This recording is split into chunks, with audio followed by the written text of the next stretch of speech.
Gestapo. 3 sílabas que semearam o terror na Alemanha e em toda a Europa durante 12 anos.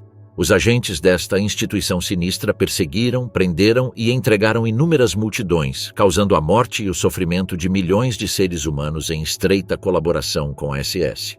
Os homens que movimentavam as engrenagens dessa imensa máquina de terror permanecem quase tão desconhecidos quanto o sistema que governavam. Portanto, era essencial mostrá-los como realmente eram, com suas falhas, suas fraquezas e, em alguns casos, até mesmo certos traços de aparente normalidade. Porque, em última análise, a maioria dessas figuras aterrorizantes não eram monstros excepcionais, mas indivíduos comuns presos a um destino selado no dia em que o nazismo lhes impôs um novo código moral.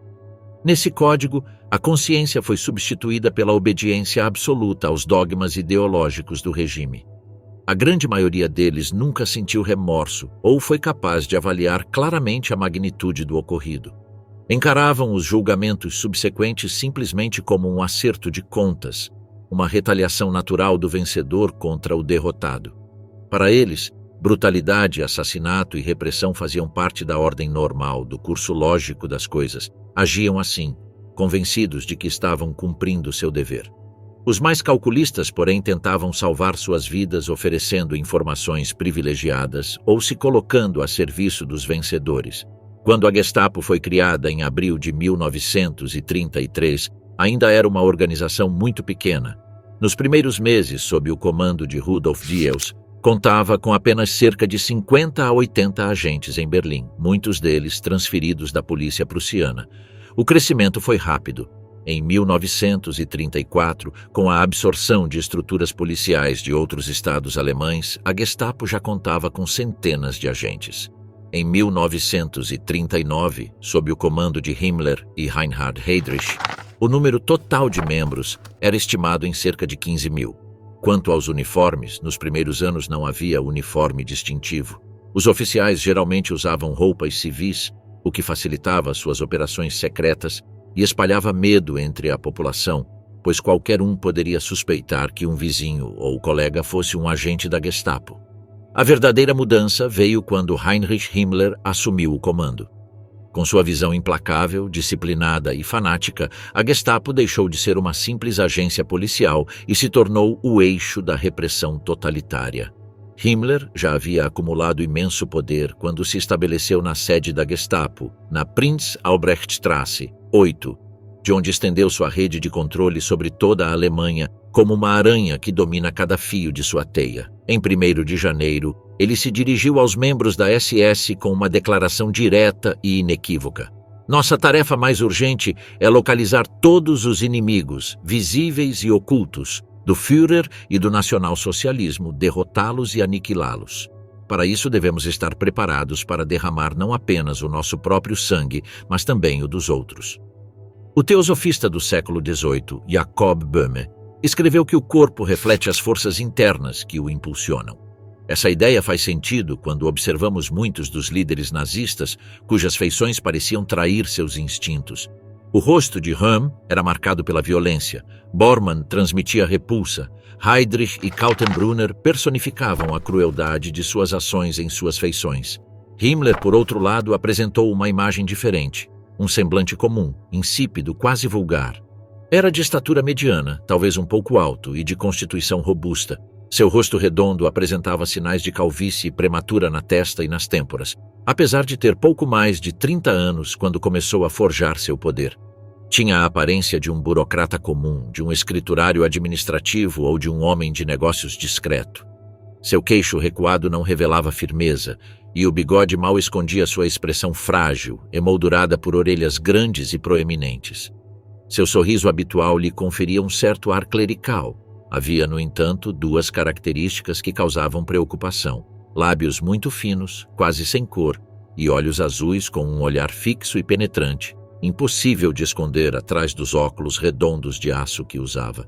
Consciente disso, inclinava a cabeça ligeiramente para um lado, de modo que o reflexo nas lentes obscurecesse sua expressão. Observava assim seu interlocutor com a intensidade de um caçador estudando sua presa. Seu pescoço, flácido e marcado por rugas impróprias para sua idade, surpreendia quem o visitava. Suas mãos, delicadas e finas, de dedos longos, pele muito clara e veias visíveis, pareciam mais apropriadas para uma dama refinada do que para um líder implacável. Ao receber visitas, frequentemente as apoiava imóveis sobre a mesa, como se fizessem parte de uma máscara silenciosa que se somava à inexpressividade calculada de seu rosto.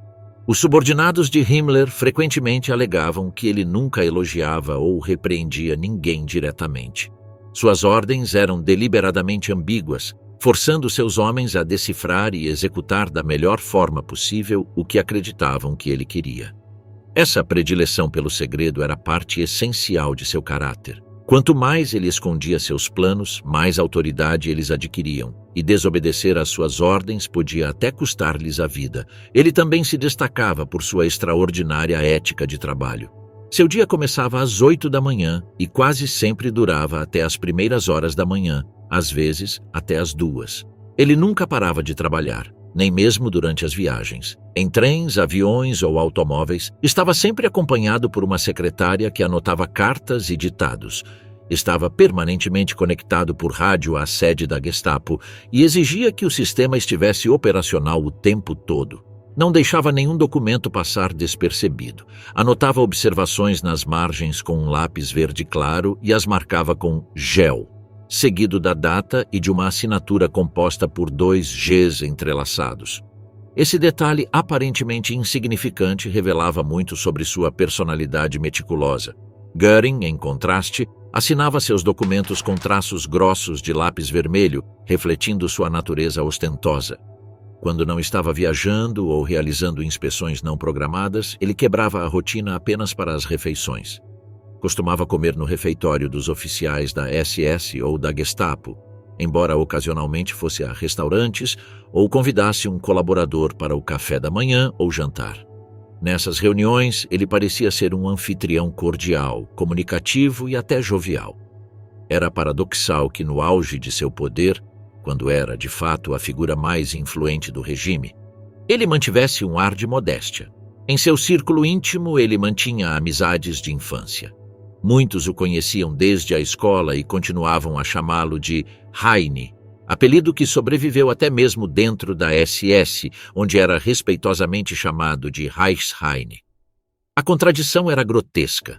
Homens responsáveis por milhares de mortes tratando-se com diminutivos afetuosos, como se ainda compartilhassem a inocência da sala de aula bávara. Himmler sabia como atrair esse círculo de velhos amigos para sua ascensão. Entre eles estava o Dr. Karl Gebhardt, que viria a dirigir experimentos médicos em nome do regime, bem como ex-policiais de Munique que se juntaram à Gestapo de Berlim. Todos confiavam em seu destino, e ele, dotado de um poder de persuasão extraordinário, conseguiu convencê-los com a mesma convicção com que ele próprio acreditava em suas palavras. Himmler demonstrava pouco apego à vida doméstica e parecia carecer de uma verdadeira existência pessoal fora do trabalho. Sua mente e energias estavam completamente concentradas na SS e na Gestapo, como se seu propósito residisse exclusivamente nessas duas estruturas. Por trás dessa fachada metódica, porém, havia uma ferida profunda, um fracasso na esfera familiar. Casou-se com Marga Kutzerzova, uma enfermeira de Bromberg, 7 anos mais velha que ele, que trabalhava em uma prestigiosa clínica em Berlim. Em meio à atmosfera decadente da capital, testemunhou tantos abusos médicos, operações ilegais e especulações que acabou desenvolvendo uma forte aversão à profissão. Em vez disso, cultivou uma profunda fé na medicina natural e nos poderes das plantas, ideia que transmitiu ao marido. Com o dinheiro da esposa, Himmler tentou inicialmente montar uma granja avícola em Trudering, perto de Munique, mas o projeto fracassou. Mais tarde, seguindo o conselho de Marga, dedicou-se ao cultivo de ervas medicinais. Lia com entusiasmo tratados antigos sobre fitoterapia, embora suas tentativas de transformá-la em um negócio lucrativo não tivessem sucesso.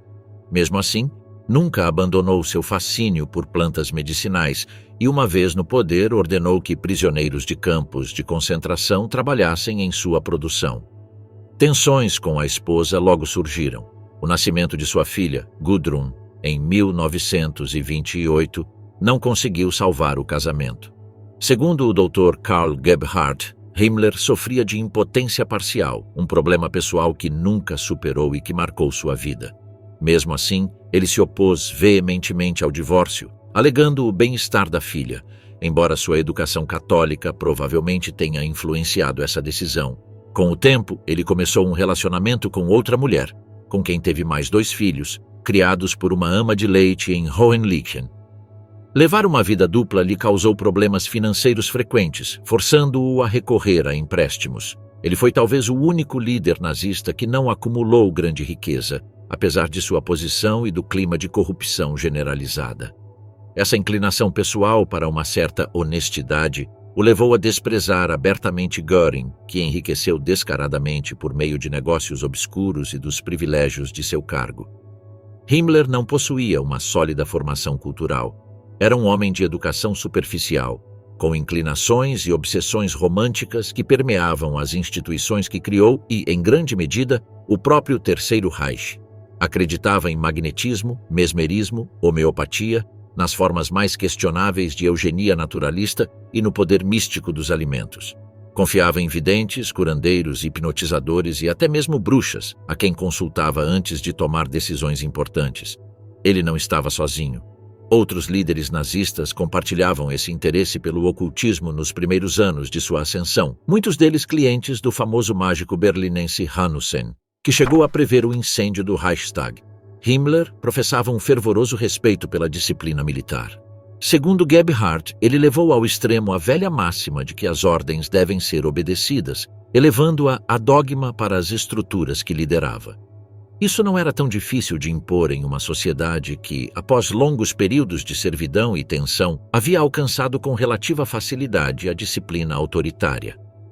Seu interesse por história e tradição o levou a idealizar figuras do passado, como Henrique I da Saxônia, a quem admirava por sua capacidade organizacional e militar. A cavalaria daquele rei serviu de modelo para os objetivos expansionistas e raciais que ele buscava promover. Esse culto ao passado inspirou rituais e símbolos na SS. Por exemplo, o juramento noturno dos jovens recrutas era celebrado à luz de tochas na Catedral de Brunswick, diante do túmulo do monarca que ele tanto venerava. A análise psicológica do Dr. François Bayle descreveu Himmler como incapaz de formular ideias abstratas, refugiando-se assim no mecanismo do sistema. Atribuíram-lhe traços como uma teimosia quase patológica, excessiva energia dedicada ao trabalho e uma acentuada falta de originalidade ou sensibilidade, o que tornava seu pensamento mecânico. A esse núcleo rígido somavam-se a falta de praticidade, ambição desmedida, teimosia e uma falta de intuição, que ele não conseguia compensar com treinamento intelectual. Bayle também notou um componente erótico desordenado, uma intensa necessidade de afeto combinada com uma notável frieza emocional. Em Hitler, Himmler acreditava ter encontrado a figura messiânica que explicava e legitimava esse espírito autoritário. As soluções simples, a retórica enérgica e a liderança carismática do Führer ressoavam com a disposição mental de Himmler.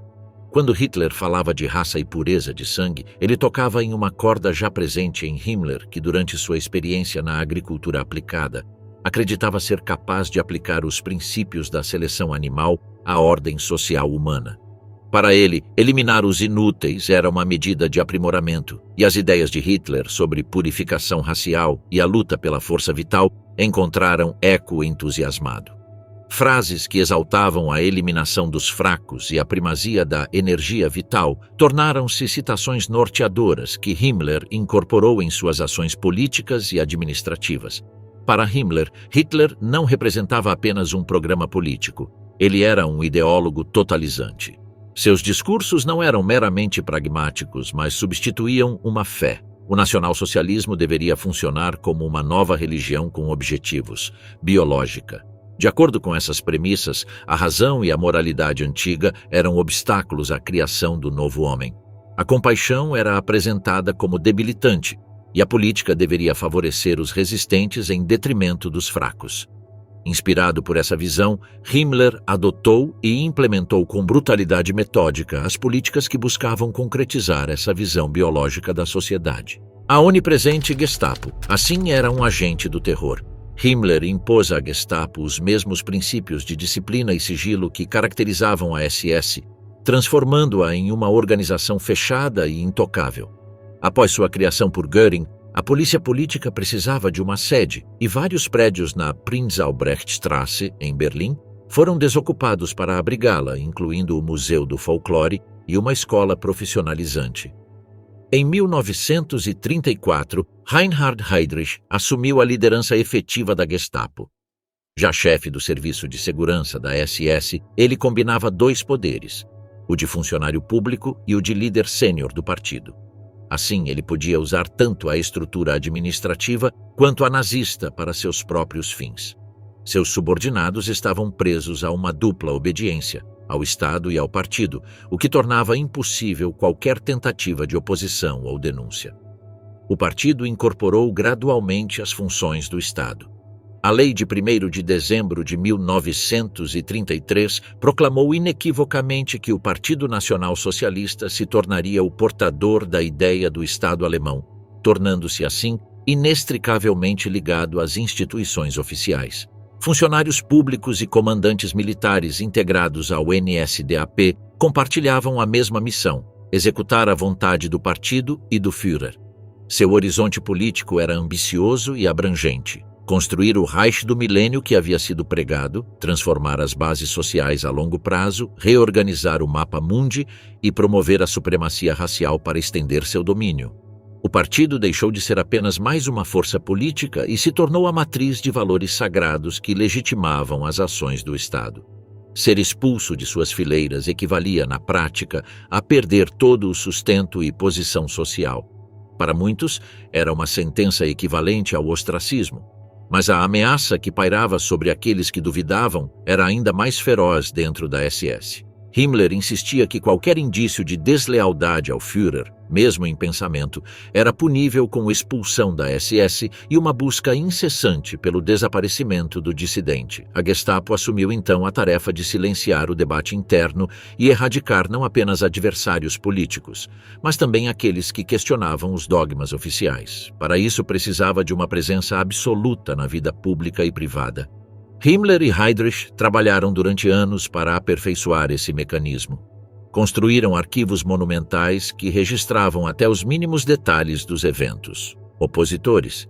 Esses arquivos continham tudo: atividades políticas e profissionais, relacionamentos, endereços, amizades, segredos íntimos e vulnerabilidades, e eles esperavam a oportunidade certa para transformar essas informações em uma arma definitiva. O que deu à Gestapo seu poder verdadeiramente aterrorizante foi o trabalho de seu aparato secreto de inteligência, a Agência de Imprensa e Informação. Embora pouco conhecida, sua influência foi decisiva. Dentro desse escritório, operava um departamento de impressão composto por tradutores altamente qualificados, fluentes em praticamente todas as línguas modernas. Sua principal missão era filtrar tudo o que era publicado no exterior. Nenhuma notícia estava fora de seu alcance. De um artigo político em um jornal de Nova York a um simples anúncio em um jornal de província do outro lado do mundo. Diariamente, produziam boletins com resenhas internacionais, selecionando trechos de mais de 300 jornais e distribuindo-os aos escritórios do regime interessados. Mas a tarefa não parava por aí. Quaisquer dados relacionados a exilados políticos, casamentos, nascimentos, óbitos, reuniões ou conferências, eram traduzidos e cuidadosamente arquivados. Dessa forma, até os detalhes mais triviais da vida da oposição se tornavam peças de um vasto quebra-cabeça de controle. Além disso, a seção compilava registros que mediam a influência e a orientação ideológica dos principais jornais e jornalistas do mundo, informações que, em parte, alimentavam diretamente os arquivos da Gestapo. Graças a esse mecanismo, a polícia secreta nazista tinha um fluxo constante de informações, permitindo-lhe projetar a imagem de uma organização onisciente. A rede de colaboradores e informantes estendia-se muito além das fronteiras do Reich, e tudo podia ser usado, manipulado e distorcido para fins repressivos. Assim, em questão de meses, a Alemanha foi envolvida por uma atmosfera de total desconfiança. Um país transformado em uma prisão, onde a Gestapo parecia estar em toda parte porque, na verdade, sua sombra alcançava até os cantos mais distantes do mundo. A Gestapo não dependia apenas de sua própria rede para coletar informações. Forças policiais e de gendarmeria regulares eram obrigadas a encaminhar qualquer informação política aos seus escritórios. Em troca, esse aparato de terror permitia que casos menores fossem tratados pelas autoridades locais, concentrando seus esforços em questões de real interesse para o regime. Além disso, Himmler recebia diretamente relatórios confidenciais de altos oficiais da SS e de figuras influentes do partido. Outro canal fundamental era a interceptação de comunicações. O regime nazista levou ao extremo um procedimento que já existia em muitos países, a escuta telefônica. O que em outros lugares podia ser praticado de forma limitada ou até clandestina, na Alemanha tornou-se uma verdadeira indústria estatal. Em 1933, Göring, aproveitando os avanços técnicos dos engenheiros alemães e a colaboração de policiais como Rudolf Diels, criou uma instituição com um nome insosso, Instituto de Pesquisa Hermann Göring. Por trás dessa fachada, havia um centro especializado em monitorar redes telefônicas, telegráficas e de rádio. Não apenas as comunicações internas eram monitoradas, mas também as chamadas e telegramas enviados ao exterior, chegando a interceptar mensagens entre países que não passavam pelo território alemão. Dentro do Reich, as conversas de opositores, estrangeiros influentes e até mesmo figuras públicas renomadas eram monitoradas sistematicamente. O Instituto dispunha de tecnologia de ponta capaz de se conectar a qualquer linha em segundos e gravar conversas importantes. Essas gravações eram cuidadosamente arquivadas e, no caso do Führer, todas as ligações eram armazenadas, sem exceção. Resumos diários das escutas telefônicas mais relevantes eram compilados e entregues a Hitler, enquanto os ministérios recebiam informações oportunas de interesse para seus departamentos. No entanto, Göring, como fundador e chefe do Instituto, reservava-se o direito de filtrar informações e guardar segredos sobre quaisquer revelações que pudessem fortalecer seu poder pessoal dentro do regime. O Instituto de Espionagem conferiu a Göring imensa influência e tornou-se uma arma decisiva em seu confronto com Röhm. Ciente do valor desse recurso, Göring recusou-se a cedê-lo a Himmler e à Gestapo. Embora esta pudesse utilizar seus serviços, o controle direto permaneceu nas mãos de Göring até a queda do Terceiro Reich. A Gestapo, por sua vez, não precisava de autorização para implementar seus próprios métodos. Seus agentes instalavam microfones escondidos nas casas de suspeitos, muitas vezes durante supostos reparos em linhas telefônicas ou inspeções técnicas.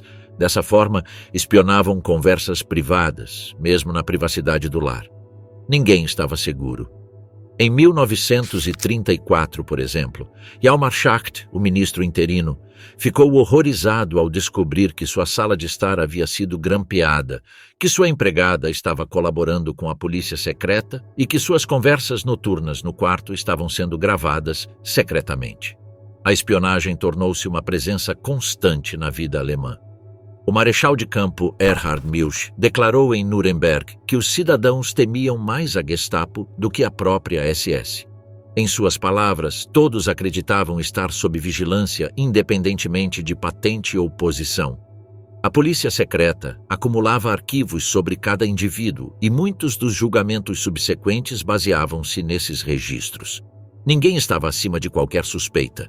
Desde funcionários subalternos até o próprio marechal do Reich Göring, todos sabiam que podiam estar sob vigilância. A fragmentação do poder entre as instituições nazistas transformou cada agência em um feudo pessoal de seu líder. Essa competição constante gerou uma rede de controle mútuo que, na opinião de Himmler, mantinha sob controle as ambições excessivas de seus rivais. O próprio Himmler navegou habilmente entre intrigas e alianças, e seu relacionamento com Göring se mostrou particularmente útil. A existência do Instituto sob o controle de Göring, quando seria lógico incluí-lo na estrutura central da polícia política, mostra como Himmler sabia como negociar em certos aspectos para obter maiores benefícios.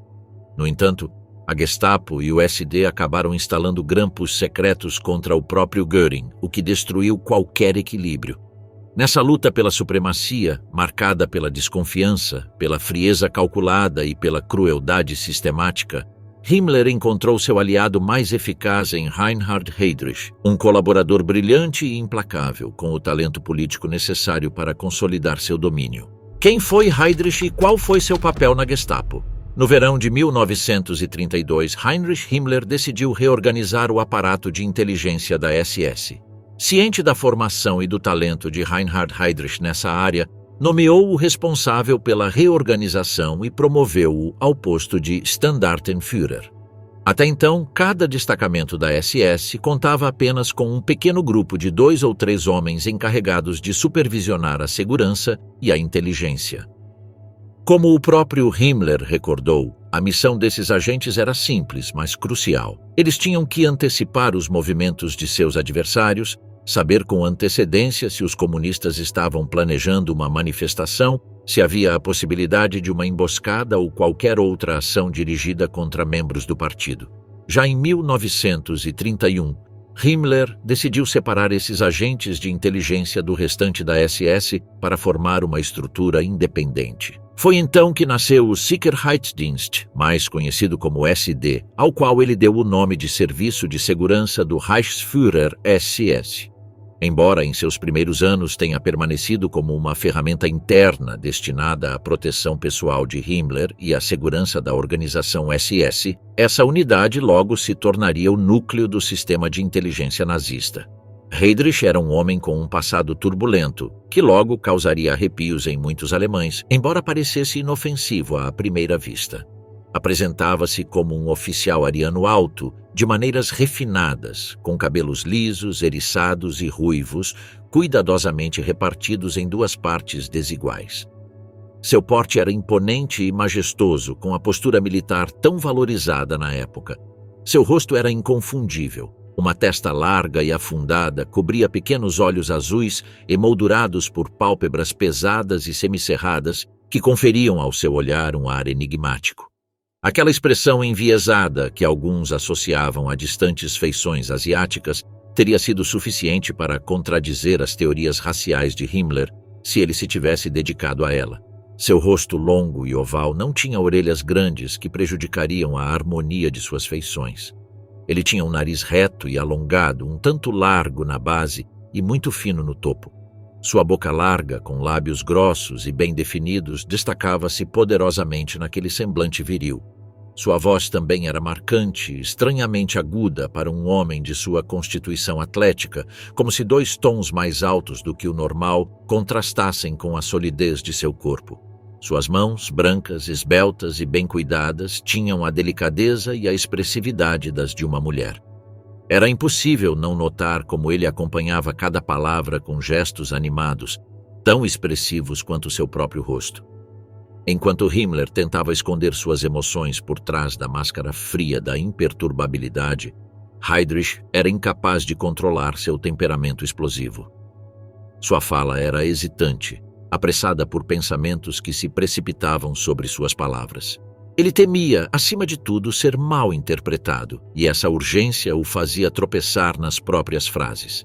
A discordância de suas feições, uma mistura de traços opostos que dava a impressão de um rosto ambíguo, era um reflexo direto de sua personalidade complexa.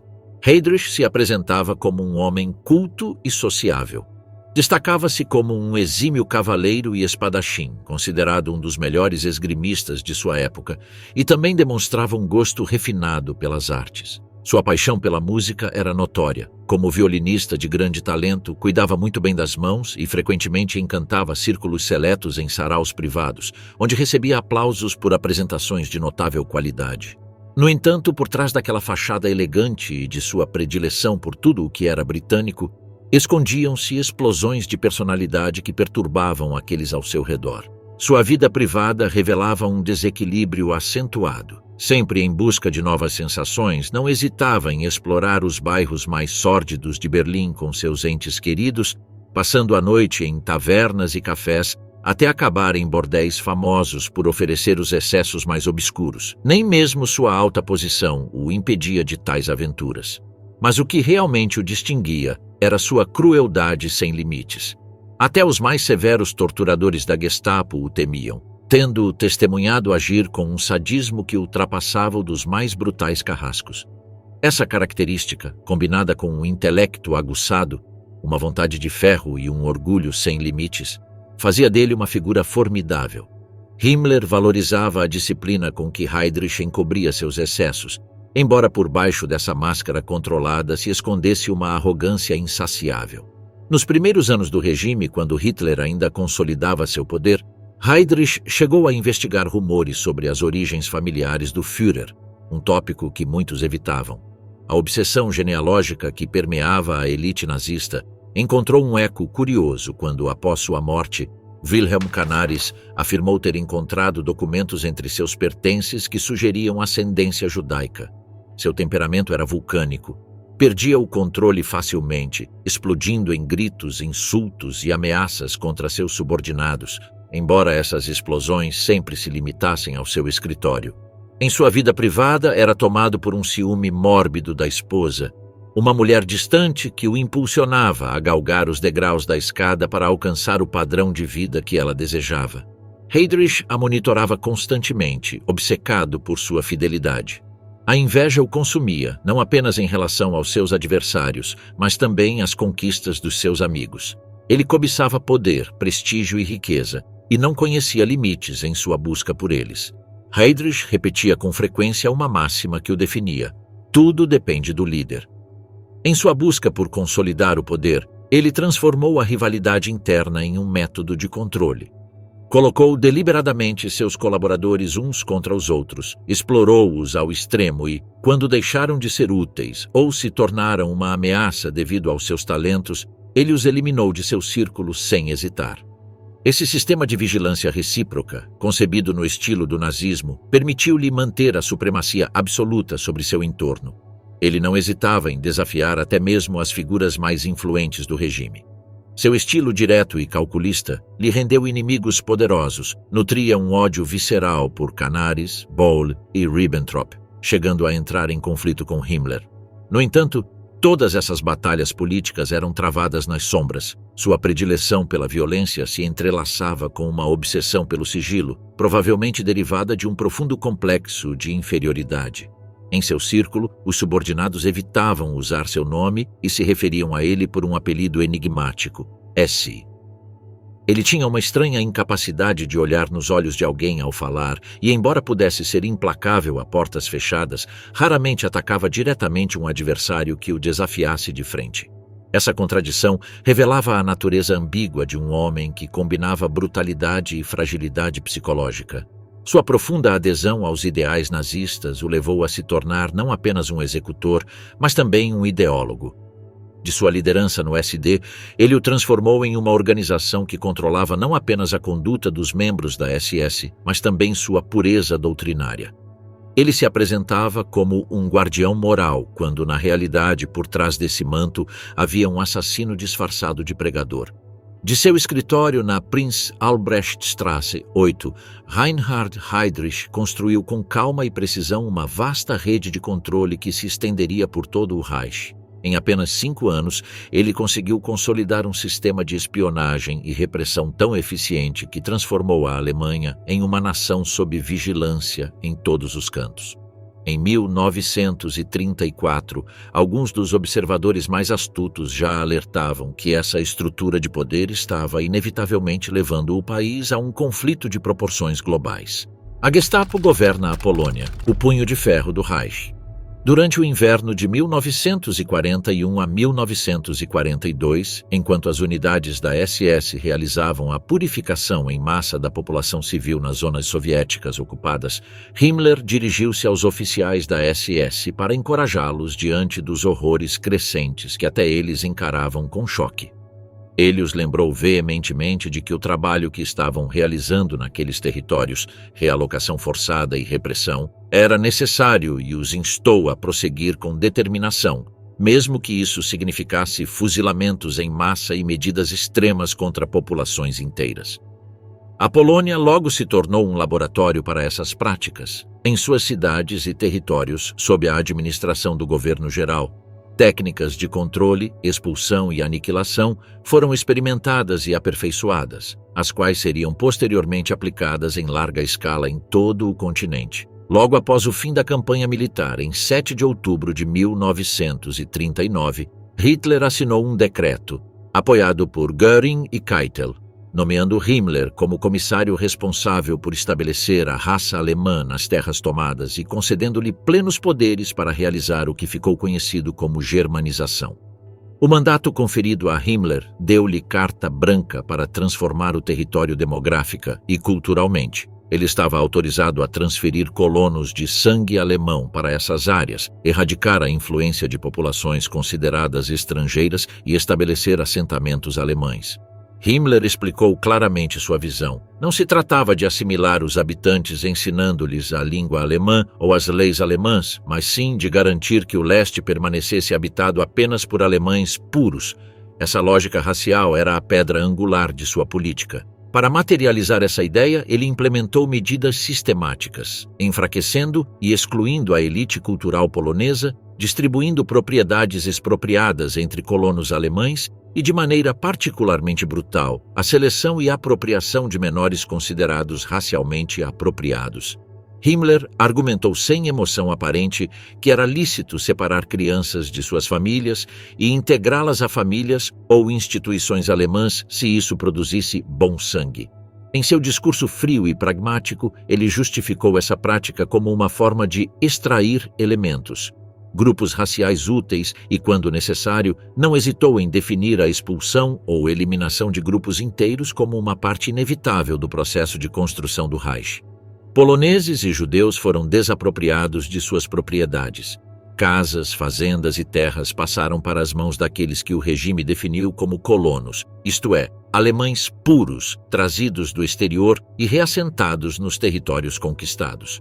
Os antigos proprietários foram submetidos a destinos diferentes, dependendo da categoria em que foram classificados pelo establishment nazista. Muitos judeus e aqueles considerados inimigos em potencial acabaram internados em campos de concentração. Outros foram deportados para a Alemanha para trabalhar em indústrias de guerra ou em fazendas, e muitos foram forçados a continuar cultivando suas antigas terras em condições de servidão. Para organizar esse processo, Himmler aprovou um censo racial em 12 de dezembro de 1940, que classificou a população em grupos. Primeiro, os alemães puro-sangue ativos no partido. Depois, os alemães puro-sangue apolíticos. Depois, os parentes e cônjuges de alemães puros. E, finalmente, os descendentes de alemães já integrados à comunidade polonesa, os chamados polonizados, que eram vistos como renegados e submetidos a um programa de reeducação destinado a restaurar seu status alemão. Aqueles que se recusavam a esse processo ou tentavam evitar o registro eram entregues à Gestapo e frequentemente enviados para os campos de concentração. Reinhard Heydrich, chefe do Gabinete Central de Segurança do Reich, RSHA, era responsável pela implementação da política de expropriações, deportações e reassentamentos. Essa estrutura planejava o confisco de propriedades, a evacuação de populações, o envio em massa de trabalhadores para fábricas alemãs e o estabelecimento de colonos nas terras libertadas, tanto nas áreas anexadas quanto no chamado governo geral, administrado por Hans Frank. A radicalização dessas políticas levou à eliminação sistemática dos judeus. Hans Frank proclamou sem reservas a necessidade de sua aniquilação e, em 1940, o campo de Auschwitz, concebido como uma instalação de extermínio, foi inaugurado perto de Cracóvia. Em meio aos terrenos baldios, úmidos e lamacentos da região, milhões de judeus seriam assassinados nos 5 anos seguintes. Auschwitz foi seguido por outros centros de extermínio, incluindo Majdanek e Treblinka. Este último seria usado como modelo para a estrutura e os procedimentos dos campos de extermínio que se seguiriam. Os poloneses, deportados para a Alemanha, foram reduzidos à escravidão sob a supervisão da Gestapo. Como trabalhadores agrícolas, eram regidos por um regulamento de 15 pontos que os privava de direitos básicos. Não podiam reclamar, estavam sujeitos a toques de recolher rigorosos e eram proibidos de se reunir, trocar de dono, usar transporte público ou frequentar igrejas e locais culturais. Eles eram punidos corporalmente sem que os donos fossem responsabilizados, e qualquer infração menor, desde lentidão no trabalho até insolência, era considerada crime. Mulheres polonesas eram designadas como empregadas domésticas em lares alemães, principalmente em famílias de membros do Partido Nazista. Entre 400.000 e 500.000 eram forçadas à servidão não remunerada, com apenas 3 horas de folga por semana. Elas eram obrigadas a portar uma carteira de trabalho o tempo todo e estavam sujeitas às mesmas restrições que os homens. Na prática, homens e mulheres poloneses viviam sob um regime de escravidão legalizada, enquanto a sociedade alemã, dos camponeses aos industriais, aceitava e até explorava esse sistema, normalizando a desumanidade brutal em apenas 7 anos de governo nazista. A Gestapo impôs uma nova ordem que degradou centenas de milhares de adultos a níveis extremos de privação e humilhação. A situação das crianças era ainda mais agonizante. Em alguns campos, crianças com menos de 8 anos, seminuas e desnutridas, puxavam carroças ou carregavam fardos. A onipresença da polícia secreta lançava sua sombra sobre toda a massa subjugada da humanidade. A eficácia das medidas repressivas provocou até comentários frívolos de autoridades nazistas. Em uma entrevista de 6 de fevereiro de 1940 com o correspondente do Völkischer Beobachter, Kleist, Hans Frank chegou a zombar das ações punitivas de seu colega von Neurath na Boêmia e na Morávia, comparando-as às execuções na Polônia e fazendo um comentário exagerado sobre a quantidade de papel necessária para imprimir cartazes sempre que prisioneiros eram fuzilados. O plano de deportações em massa foi rapidamente implementado. Em 25 de janeiro de 1940, Frank anunciou sua intenção de transportar 1 milhão de trabalhadores poloneses para a Alemanha. A Gestapo organizou incursões e em poucos anos o esquema estava operacional em larga escala. Em agosto de 1942, aproximadamente 800.000 poloneses haviam sido deportados para atender às necessidades de mão de obra do Reich. Com a ofensiva contra a Europa Ocidental em maio de 1940, a atenção internacional mudou e a liderança nazista aproveitou a oportunidade. Frank foi explícito. Enquanto os olhos do mundo estavam voltados para a frente ocidental, era a oportunidade ideal para eliminar as principais figuras da intelectualidade polonesa. A decisão de aniquilar essas elites havia sido tomada meses antes, em setembro de 1939. A invasão do Ocidente ofereceu o álibi político para realizá-la com menos visibilidade externa. Assim nasceu a Operação AB, Ação de Pacificação de Emergência, planejada e coordenada pelas autoridades de Varsóvia. Frank convocou seu secretário de Estado, Joseph Bühler, e Seyss-Inquart para finalizar os detalhes. O RCH contribuiu em seguida seus homens, Streckenbach, chefe da primeira diretoria, e unidades da SS transportadas da Alemanha. A operação foi concebida como uma limpeza secreta sob o pretexto de restaurar a segurança e conter supostas agitações. Prisões em massa começaram em novembro de 1939, incluindo professores da Universidade de Cracóvia. Rapidamente ficou claro que deportá-los para campos alemães seria trabalhoso e geraria comunicação indesejada com suas famílias. A solução foi mais brutal e prática: prisões concentradas, julgamentos simulados e execuções locais. Frank instruiu claramente que qualquer interferência judicial seria tratada como traição e que a Operação AB seria realizada exclusivamente pela polícia e pela SS, fora dos canais legais comuns. Assim, privados do devido processo legal e de qualquer possibilidade de revisão, intelectuais e líderes poloneses foram sistematicamente eliminados pela Gestapo e pelas forças de segurança. Concluída a operação, Streckenbach retornou a Berlim e retomou suas funções administrativas.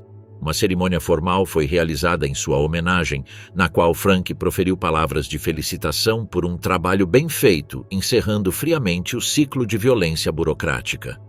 Enquanto a Gestapo e o SD espalhavam o terror na Polônia, Heydrich não negligenciou seus outros deveres. As tensões que surgiram em certos setores do exército durante o planejamento da agressão contra a Tchecoslováquia foram rapidamente detectadas graças à extensa rede de informantes do SD. Em agosto de 1938, por exemplo, o serviço soube que o general Kleist havia viajado para Londres, embora não tenha conseguido identificar definitivamente quem era o mensageiro dos conspiradores ou os objetivos precisos da missão. Himmler sabia que o enviado havia trazido uma carta de Churchill, mas, além desse detalhe, nenhuma informação adicional pôde ser obtida.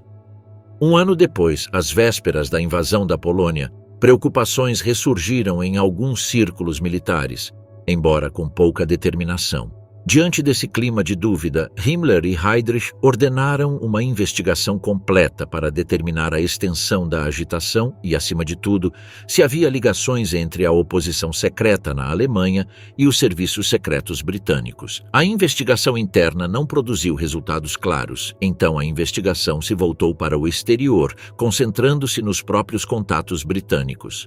Para essa delicada operação, escolheram 2 jovens oficiais do SD em quem depositavam grande confiança, Walter Schellenberg e Helmut Knochen. Ambos vinham de famílias modestas e vinham do ambiente estudantil que o nazismo tentava capitalizar. Heydrich percebeu que qualquer abordagem séria aos britânicos exigia homens cultos, com maneiras refinadas e um domínio elegante da língua. Inglês e astúcia suficiente para evitar as armadilhas que inevitavelmente surgiam nas conversas. Com o tempo, os acontecimentos comprovariam que a escolha havia sido acertada. O ano do terror. A Gestapo em sua maior expansão. A palavra hostilidade é fraca demais para descrever a avalanche de ódio e raiva impotente que surgiu naqueles que confrontaram os métodos da Gestapo e sua sinistra maquinaria de morte. As prisões aumentaram de forma constante e atingiram o pico entre maio e agosto de 1944. No sul da França, especialmente na região de Lyon, as prisões foram realizadas de 2 maneiras. Por um lado, pela detenção individual de indivíduos identificados ou suspeitos de atividades contrárias à ocupação alemã. Por outro, por meio de incursões em larga escala que devastaram bairros inteiros.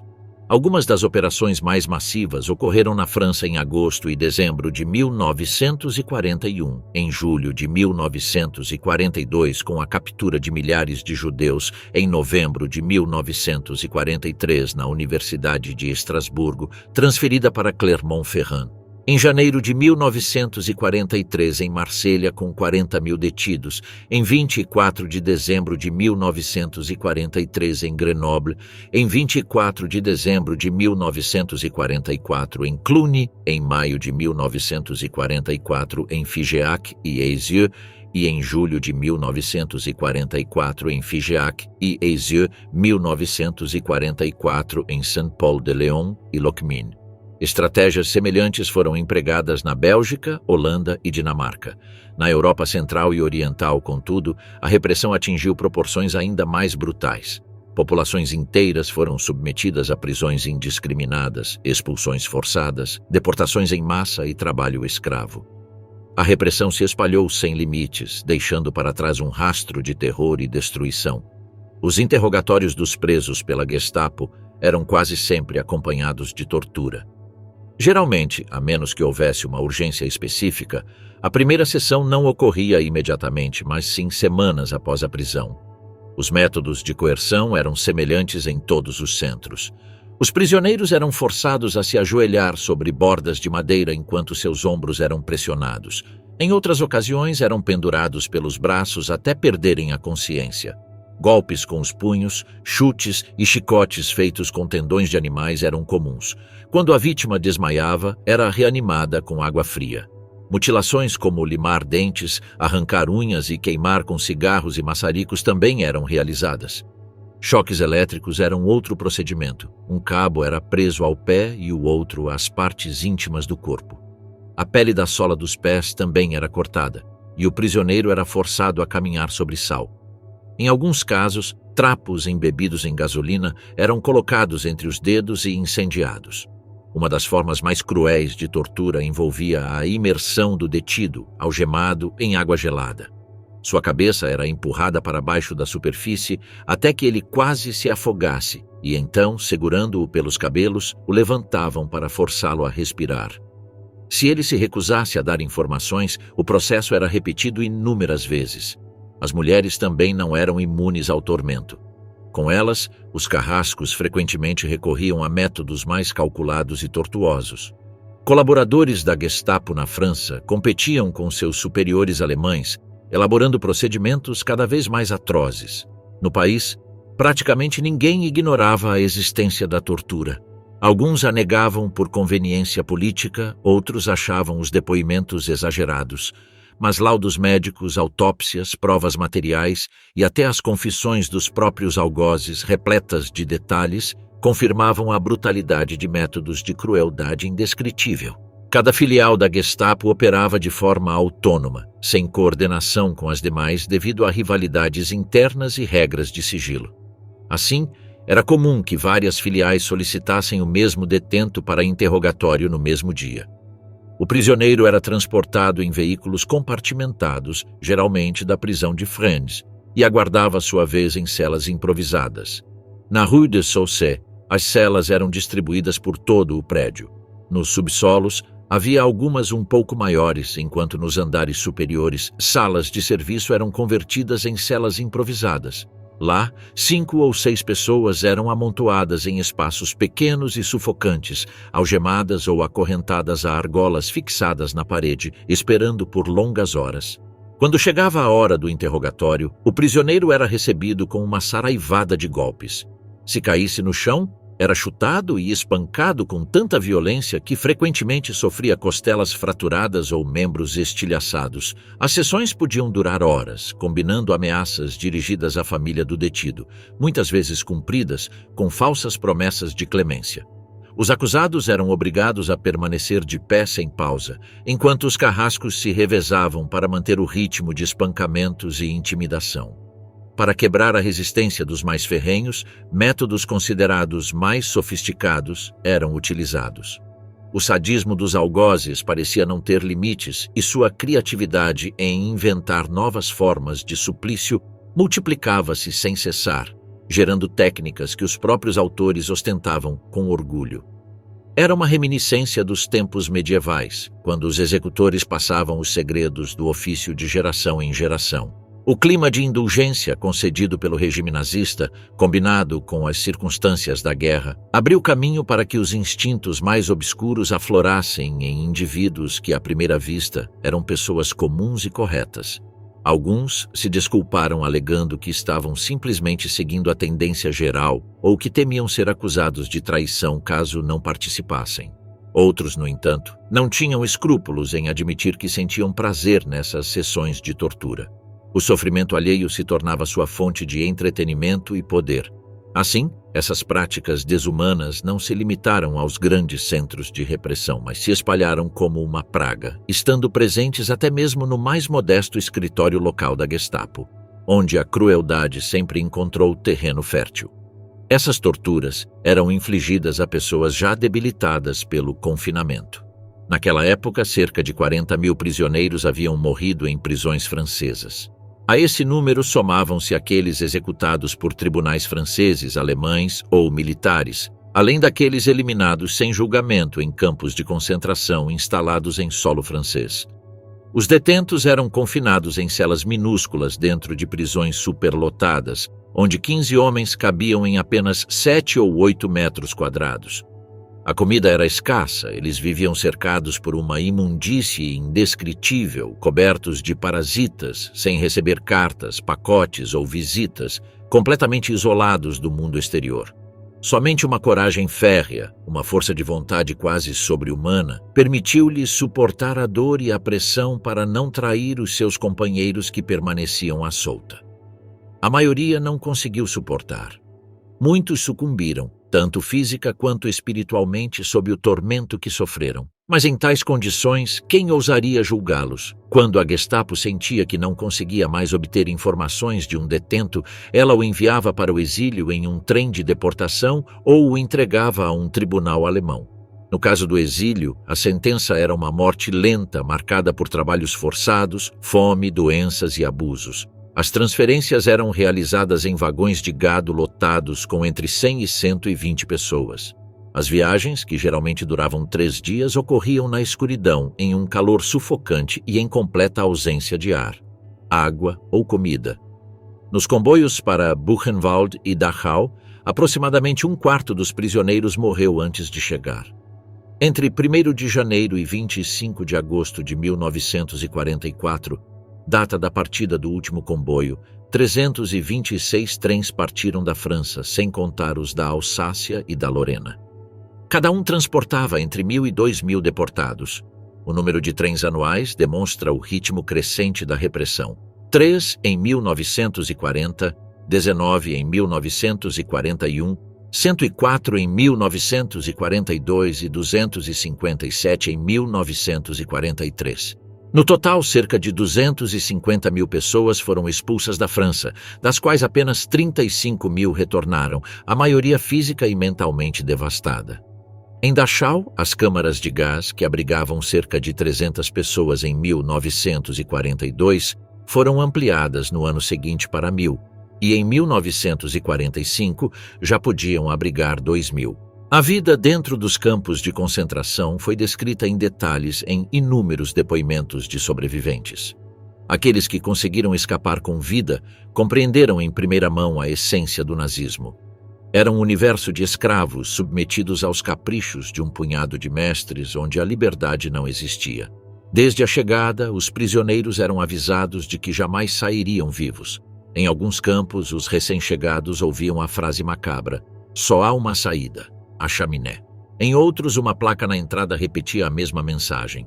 A piada nazista era permeada pelo fedor insuportável dos crematórios. A administração dos campos ficou a cargo da SS, sob o controle direto de Himmler e suas unidades da caveira, criadas especificamente para esse fim. O escritório administrativo e econômico central, chefiado por Oswald Pohl, supervisionava toda a organização. A Gestapo, por sua vez, após superlotar os campos com milhares de prisioneiros, limitou seu papel ao controle político. Uma ideia se repetia na linguagem interna do regime. Himmler era o senhor absoluto dos campos de concentração, senhor até mesmo do pessoal mais insignificante.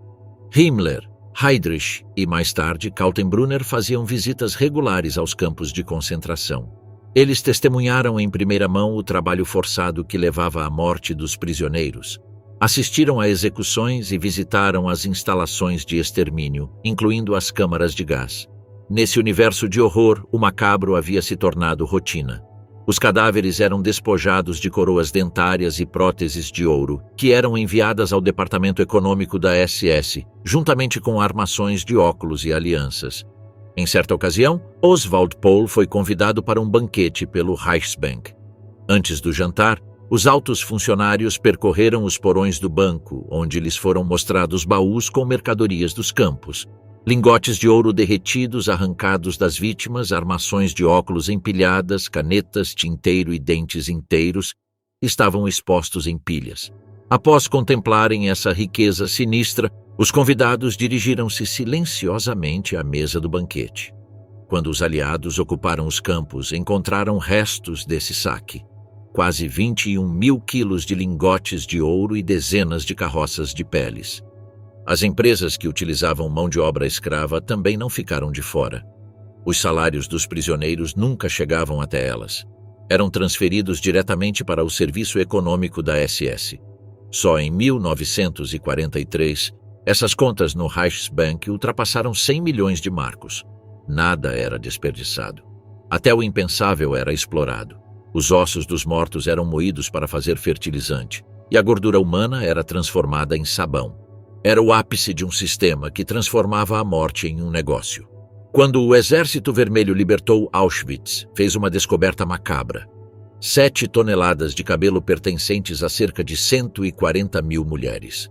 O destino desse material foi esclarecido logo depois, quando uma ordem interna da administração do campo, datada de 6 de agosto de 1942, veio à tona. Nela, o SS Obergruppenführer Oswald Pohl instruía que o cabelo feminino fosse usado industrialmente, fabricando chinelos para tripulações de submarinos e palmilhas para funcionários ferroviários do Reich. No caso do cabelo masculino, ele só era considerado útil se atingisse um comprimento mínimo de 2 centímetros. A circular concluía com uma exigência burocrática. Os campos tinham que relatar mensalmente, antes do dia 5, as quantidades coletadas, diferenciando entre homens e mulheres. A Gestapo era responsável por preencher esse buraco e manter sua população. A decisão de enviar alguém para um campo de concentração dependia exclusivamente delas.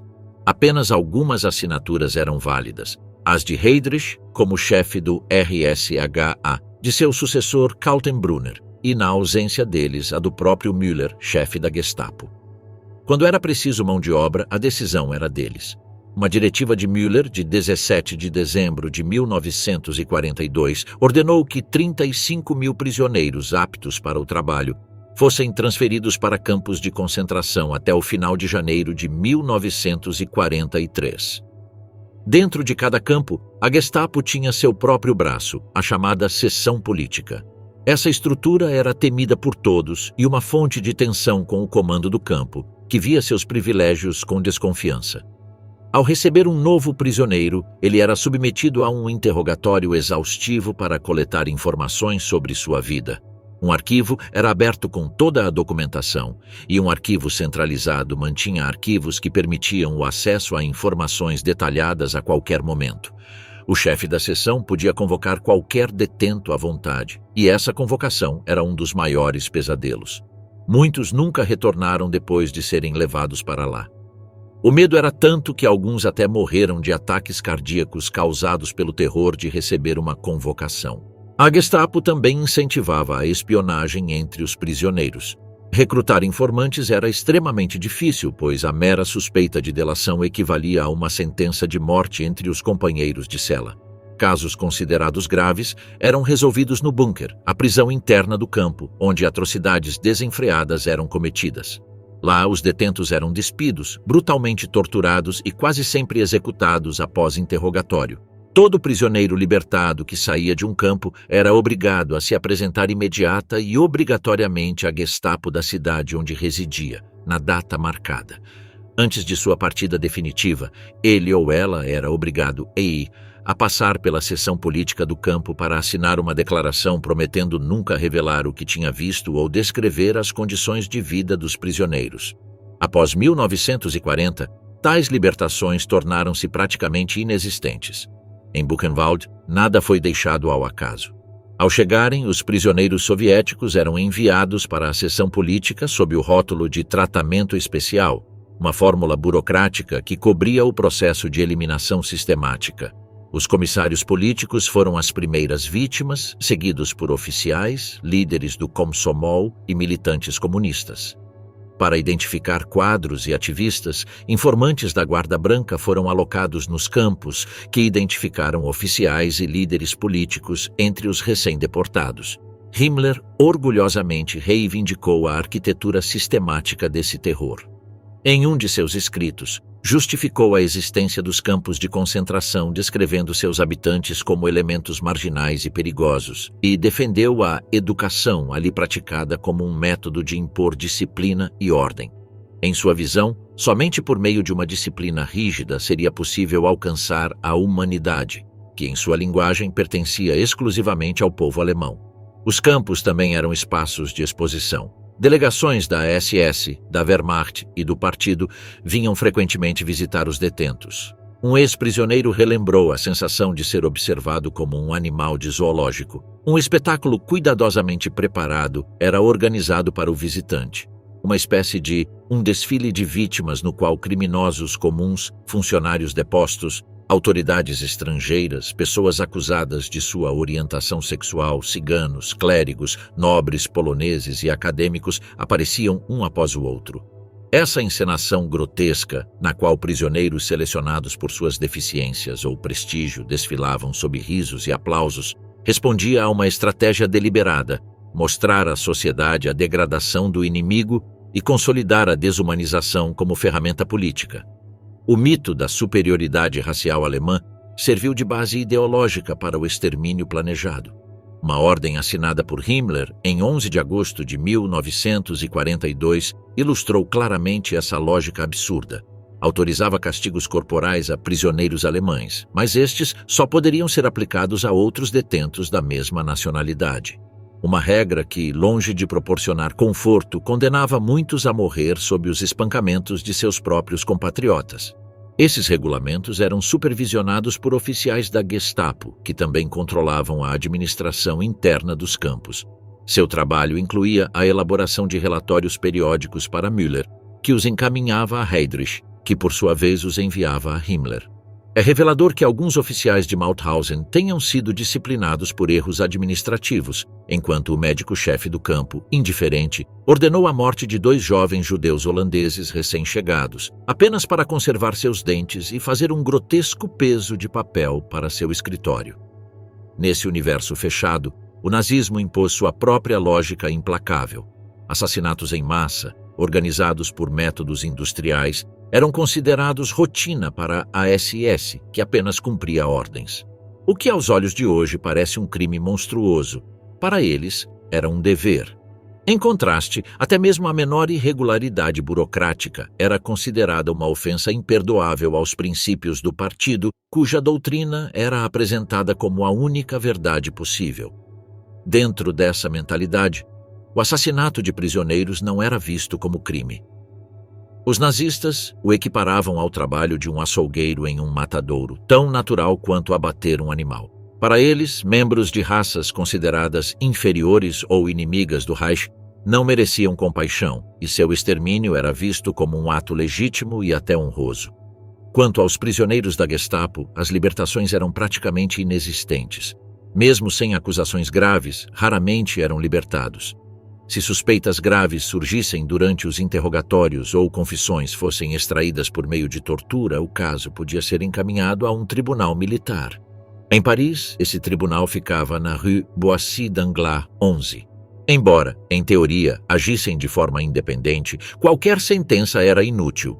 Tanto os condenados quanto os absolvidos retornavam à custódia da Gestapo, que decidia livremente sobre seus destinos. Aqueles que permaneciam em prisões como Fresnes, La Santé ou Cherche-Midi eram enviados, após julgamento ou mesmo sem ele, para o Forte Romainville, onde seu destino era selado por decisão direta da polícia secreta. O crepúsculo da Gestapo, a queda final. Entre agosto de 1944 e março de 1945, Himmler atingiu o auge de seu poder. Após a tentativa frustrada de assassinato em 20 de julho, ele eliminou seus rivais e realizou seu sonho de se tornar comandante de um grupo do exército. A partir de então, acumulou mais cargos do que qualquer outro líder nazista. Ministro do Interior, Ministro da Saúde, Comandante Supremo da Polícia, Serviços de Inteligência e agências secretas civis e militares. Como Reichsführer SS, ele comandou uma força armada que no início de 1945 compreendia 38 divisões, 4 brigadas, 10 legiões estrangeiras, 10 comandos especiais e 35 unidades independentes, tropas marcadas por seu fanatismo. Ele também controlava múltiplas estruturas partidárias e estatais, tanto em Berlim quanto nas províncias. Em seu novo papel como comandante do exército, ele começou a manobrar para concentrar em suas mãos as últimas alavancas de poder restantes no Reich moribundo. Göring, outrora um concorrente direto na luta pelo poder, fora relegado a um papel quase irrelevante. Seus negócios obscuros e ostentação de riqueza o haviam afundado em descrédito, privando-o da influência que outrora desfrutara. Ribbentrop sofreu um destino semelhante. Sua diplomacia, outrora apresentada como o maior trunfo do Reich, fracassara em todas as frentes. O próprio Göring o ridicularizou publicamente, chamando-o de vendedor vulgar de champanhe, um comentário que provocou um sorriso no rosto de Hitler, que se esqueceu de que recentemente o comparara a um novo Bismarck. Dos hierarcas, Goebbels ainda detinha algum poder, embora Bormann o superasse em muito nesse aspecto. Este último, movido por uma ambição implacável e uma fé cega na ideologia nazista, ascendeu na hierarquia até eliminar aqueles que se interpunham em seu caminho. De Reichsleiter e chefe de gabinete de Hess, tornou-se, após a deserção deste, representante do Führer e diretor do secretariado do partido. Na prática, assumiu o controle absoluto de toda a máquina política. Em 12 de abril de 1943, acrescentou o cargo de Reichsleiter à sua lista de atribuições, secretário pessoal de Hitler, consolidando sua posição como figura-chave em torno do Führer. Bormann rapidamente percebeu que seu oponente mais sério era Himmler. Ele percebeu prontamente suas ambições e planos, mas também detectou sua maior fraqueza, sua total inépcia como líder militar. Baseou sua estratégia de desgaste nessa falha. Nessa manobra, utilizou Hermann Fegelein como contraponto tático. Fegelein, general da SS e elemento de ligação entre Hitler e o quartel-general de Himmler, também ocupava uma posição privilegiada. Era casado com Gretel Braun, irmã de Eva Braun, o que o tornava cunhado do Führer. Essa relação familiar lhe garantia proximidade e influência no círculo íntimo de Hitler. Encontrando-se diariamente com Bormann, acabou se alinhando com ele, tornando-se um informante e colaborador-chave. Através de Fegelein, os erros de Himmler foram expostos e ampliados. Cada erro em suas funções como comandante de grupo do exército foi destacado como prova de sua incompetência. Finalmente, após a desastrosa retirada na Pomerânia, Himmler foi destituído do cargo em março. Ao mesmo tempo, na Hungria, onde a frente estava se desintegrando, tropas de elite da SS foram enviadas sob o comando de Sepp Dietrich, um veterano do nacional-socialismo, para tentar conter a situação. Nesse contexto, Bormann viu a oportunidade perfeita para desferir o golpe final contra seu antigo rival. O rebaixamento de Himmler atingiu um ponto definitivo e massivo, selando sua exclusão da luta pelo poder. Sua dedicação ao comando militar o afastou por muito tempo do controle policial, justamente quando essa função era vital no contexto agonizante do Reich. Durante sua ausência, tanto Bormann quanto o próprio Hitler se acostumaram a lidar diretamente com Kaltenbrunner, deixando Himmler relegado a segundo plano. Mesmo muitas das ordens do Führer não passavam mais por suas mãos, um sinal claro de sua perda de influência. Em 19 de abril, Himmler manteve uma longa conversa com Schwerin von Krosigk, ministro das Finanças, enquanto Schellenberg tentava convencer o ministro do Trabalho, Selt. Todos concordaram com uma conclusão. Hitler precisava ser destituído, e a única saída era Himmler assumir o comando para buscar uma paz honrosa. Esses novos conspiradores se apegavam às mesmas ilusões que acompanhavam as conspirações anteriores. Himmler, convencido de que conseguiria seguir seu caminho, depositou suas esperanças no conde Folke Bernadotte. Em sua última entrevista, Bernadotte sugeriu que ele declarasse Hitler incapacitado devido a uma doença súbita e se autoproclamasse chefe de Estado, seguido pela dissolução do Partido Nacional Socialista. Himmler estava disposto a executar esse plano tardio, mas temia que os aliados se recusassem a negociar com ele e buscou uma garantia prévia. Em 21 de abril, após deixar a chancelaria do Reich, ele se encontrou com Schellenberg e juntos viajaram para o Hospital Hohenlychen, nos arredores de Berlim, onde ele tinha um encontro marcado com Bernadotte. Nesse encontro, Himmler prometeu interromper a evacuação do campo de concentração de Neuengamme, perto de Hamburgo, e pediu ao diplomata sueco que transmitisse suas propostas a Eisenhower, com quem esperava se encontrar diretamente. Bernadotte tentou fazê-lo entender que seu papel na Alemanha do futuro seria nulo e a conversa terminou sem nenhum resultado concreto. Apesar disso, Himmler, como um náufrago agarrado a uma farpa, não abandonou suas esperanças. Após Bernadotte partir para a Suécia via Lübeck, decidiu segui-lo para reiterar sua proposta de cessar fogo e aceitar, desta vez incondicionalmente, a eliminação de Hitler. Schellenberg chegou primeiro a Lübeck, mas descobriu que Bernadotte já havia cruzado a fronteira e estava em Appenrade, ao norte de Flensburg. Por meio de um telefonema, conseguiu convencê-lo a se encontrar em Flensburg e, em seguida, persuadiu-o a retornar a Lübeck, onde Himmler o aguardava. O encontro ocorreu na noite de 23 de abril, no porão do consulado sueco, iluminado apenas por velas devido aos cortes de energia causados pelos constantes bombardeios.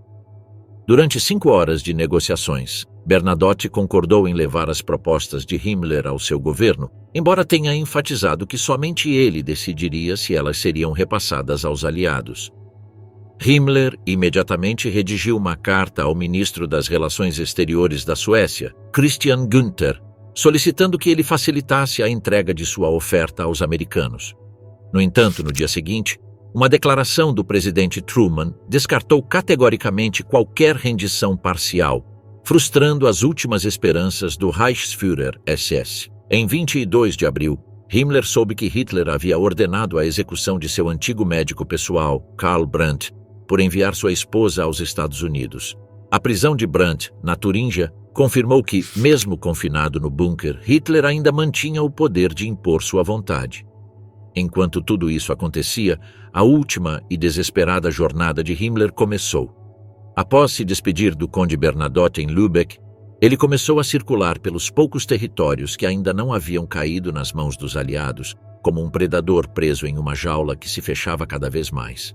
Seu primeiro impulso foi rumar para Berlim, sem saber que sua traição ao Führer já havia sido exposta. No entanto, o caminho para a capital estava bloqueado. Ele então mudou de rota e chegou a Fürstenberg, onde ficava o comando militar. Lá, em 26 de abril, ele recebeu notícias da suposta deslealdade de Göring, do fracasso de suas próprias tentativas de negociação e da ordem de Hitler para prender o marechal. Decidiu então retornar ao norte em direção à fronteira dinamarquesa com o objetivo de se reconectar com Schellenberg. Schellenberg recebera instruções de acompanhar Bernadotte a Flensburg e continuar as negociações diplomáticas lá, pois possuía a autoridade necessária para tanto.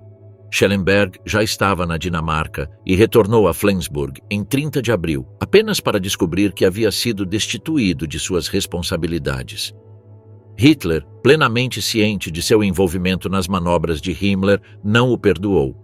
Suas funções foram imediatamente transferidas para o Obersturmbannführerbank, chefe da seção política do SD, e para Otto Skorzeny, comandante da divisão militar. Schellenberg, no entanto, mal foi afetado pelo golpe. Ele viajou imediatamente para Travemünde, ao norte de Lübeck, onde se encontrou com Himmler. Em 1º de maio, receberam a notícia que mudaria tudo. Hitler havia caído e Karl Dönitz se tornara seu sucessor. Himmler já havia visto Dönitz no dia anterior em Plön, a poucos quilômetros de Lübeck, local do quartel-general interexército da Wehrmacht.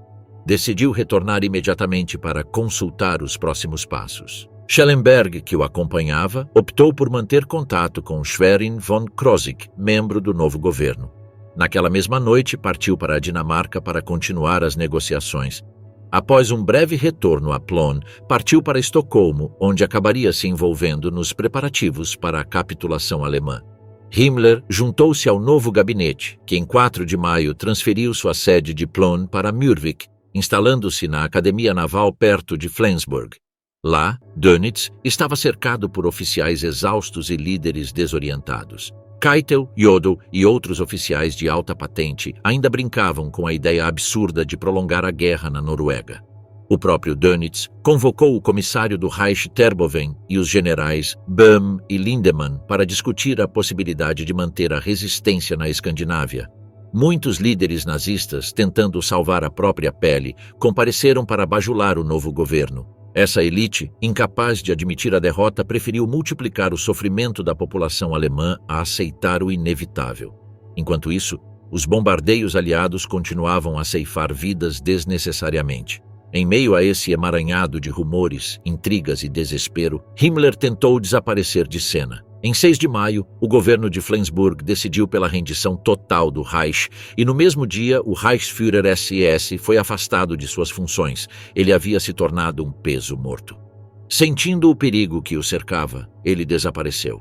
Em 8 de maio, à meia-noite, os combates cessaram em todas as frentes europeias. Pela primeira vez desde a invasão da Polônia em 1939, o continente ficou em silêncio. Durante dias, ninguém soube ao certo onde Himmler estava escondido. Tudo indica que ele permaneceu nas proximidades de Flensburg, com um pequeno grupo de membros leais da SS, tentando escapar de represálias. As forças aliadas espalharam sua fotografia por toda a região, e ficou claro que muitos alemães o teriam traído se soubessem de seu esconderijo. Mesmo assim, ele conseguiu permanecer invisível por quase 2 semanas. Em 20 de maio, ele decidiu deixar o norte e rumar para a Baviera, acompanhado por uma dúzia de oficiais. No dia seguinte, entre Hamburgo e Bremen, em meio a uma onda de refugiados avançando a pé ou chamando transporte, um pequeno grupo emergiu. A paisagem era desolada, terras pantanosas alternando-se com florestas de pinheiros raquíticas que margeavam o Teufelsmoor ou Pântano do Diabo. A coluna humana foi detida num posto de controlo britânico. Entre os que se apresentaram, um homem entregou documentos militares sob o nome falso de Heinrich Hitzinger. O seu olho esquerdo estava tapado por uma venda preta e vestia uma confusa mistura de roupa civil e uniforme, um detalhe que o fazia passar despercebido entre tantos deslocados. Mas os seus documentos, surpreendentemente novos, despertaram suspeitas na sentinela, habituada ao facto de a maioria dos refugiados não ter documentos. Com um gesto, o soldado britânico ordenou que o retirassem. 2 guardas escoltaram-no até ao posto de controlo e entregaram-no ao Serviço de Segurança do 2º Exército, sediado em Lüneburg. Trancaram-no numa cela improvisada para aguardar novas ordens. Ninguém naquele momento imaginava que o homem com a venda no olho fosse ninguém menos que Heinrich Himmler, que tinha raspado o seu bigode característico, um detalhe que lhe dava uma estranha semelhança com o próprio Hitler. Percebendo que seu disfarce não o protegeria por muito tempo, Himmler decidiu tomar uma decisão inesperada. Solicitou uma entrevista com o comandante local e, ao entrar em seu escritório, removeu a braçadeira preta que o identificava falsamente. Com voz firme, declarou: "Eu sou Heinrich Himmler. Desejo transmitir uma mensagem urgente ao Marechal Montgomery." Não está claro se ele pretendia obter um papel de destaque nas negociações ou se esperava encontrar uma oportunidade de escapar durante a transferência. O certo é que ele foi imediatamente enviado para Lüneburg, quartel-general do 2º Exército Britânico, e colocado sob custódia dos serviços de segurança. Em Lüneburg foram aplicadas rigorosas medidas de segurança, típicas de um prisioneiro dessa categoria. Ele foi submetido a um exame médico e revistado minuciosamente. Uma cápsula de cianeto de potássio foi encontrada em um de seus bolsos. Ele usava uniforme britânico e foi mantido detido até a chegada do coronel Murphy, designado por Montgomery para interrogá-lo. No entanto, Murphy nunca lhe fez uma única pergunta. Assim que chegou, exigiu a confirmação das medidas de controle. "Eles examinaram sua boca?" perguntou ele. Os nazistas costumam esconder algo debaixo da língua ou na dentadura. Uma cápsula no bolso pode ser apenas um chamariz. O médico, seguindo ordens, examinou-o novamente. Mas, no momento em que pediu que abrisse a boca, Himmler fechou-lhe a mandíbula com um estalo. Um estalo agudo ressoou e, em segundos, Himmler caiu. Assim, em 23 de maio de 1945, Heinrich Himmler, o arquiteto do terror nazista e chefe da Gestapo, encontrou seu fim. Aquele dia marcou o fim de um dos homens mais poderosos e temidos do Terceiro Reich. De todos os líderes da Gestapo, apenas Heinrich Müller, fiel executor de Himmler e chefe absoluto da polícia secreta, pareceu escapar do destino que aguardava os demais. No início de maio de 1945, ele desapareceu sem deixar rastros. Alguns oficiais alemães repatriados de campos soviéticos alegaram que Müller estava em Moscou. Segundo Schellenberg, ele conseguiu aproveitar o julgamento contra a Orquestra Vermelha para estabelecer laços com a inteligência soviética e se ofereceu a eles nos últimos dias do Reich. Inúmeros membros dos serviços secretos alemães tentaram se salvar mudando de lado e oferecendo sua expertise aos americanos, britânicos ou franceses, e muitos conseguiram. Müller, por outro lado, teria optado pelos russos, embora sua brutalidade durante as investigações contra a Orquestra Vermelha tornasse tal hipótese difícil de aceitar. Mesmo assim, a dúvida persiste. Certas fontes afirmam que ele morreu em Moscou em 1948. Outros relatos, mais recentes, sugerem que ele conseguiu chegar ao Chile, onde teria buscado refúgio com Martin Bormann. Kaltenbrunner, por outro lado, teve um destino diferente. Ele foi preso, assim como Göring, e ambos compareceram aos julgamentos de Nuremberg. Após um julgamento que começou em 20 de novembro de 1945 e durou 403 sessões públicas, o tribunal proferiu seu veredito em 1º de outubro de 1946, sentença de morte. Kaltenbrunner foi executado por enforcamento em 16 de outubro.